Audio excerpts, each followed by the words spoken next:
Today's Talk About It Tuesday question is, my nephew is turning 1 year old.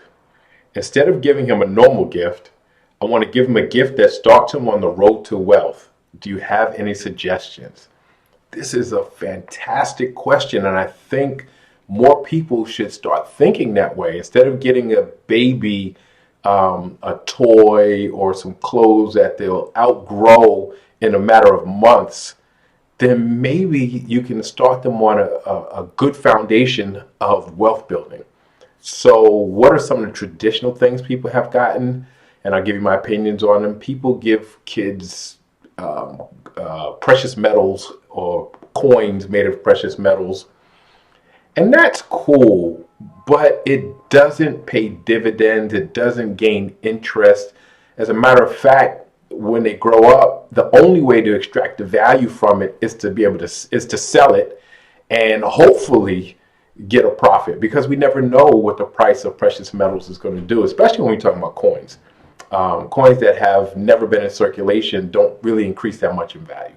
So I would kind of move away from, the precious metals or the coins type of thing.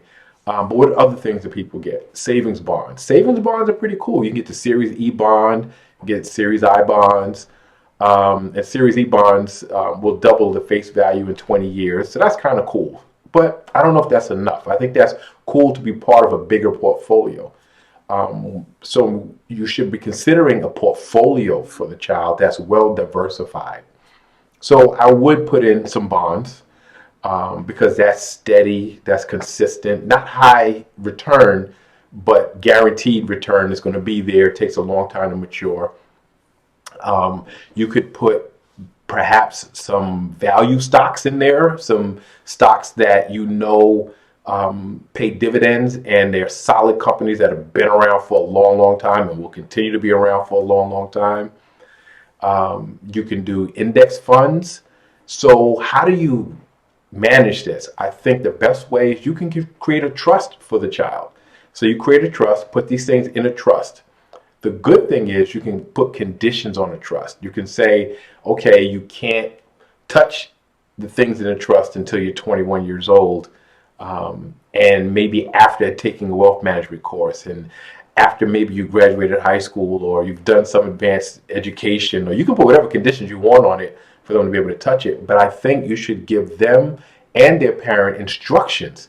And if you're really committed to it, I don't think you should just do a one-time gift. I think every year the gift should be a contribution to the portfolio. So if you're going to do it, you got to really commit to. $50 is negligible. It's not really going to grow any wealth.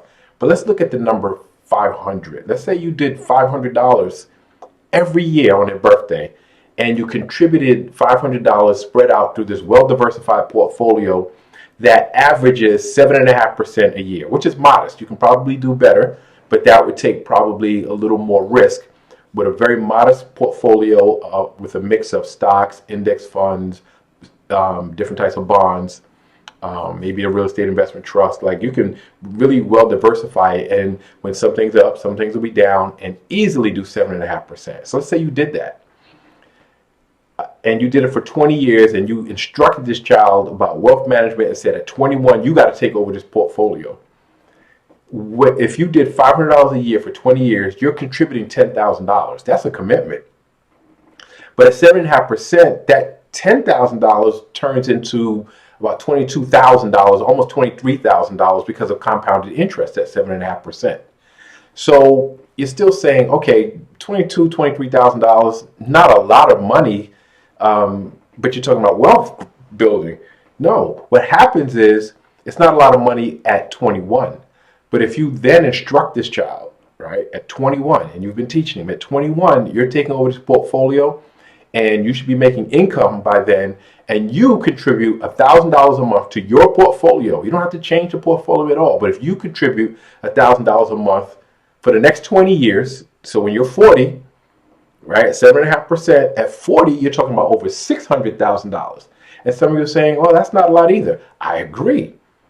But they shouldn't be thinking about the 20 years. They should be thinking about 40 years. So 40 years, when they're 60 and getting ready to retire, that $10,000 contribution you made and that $1,000 a month contribution they made at a modest 7.5% is over $3 million. And so that's a good foundation for them to be considering the second half of their life.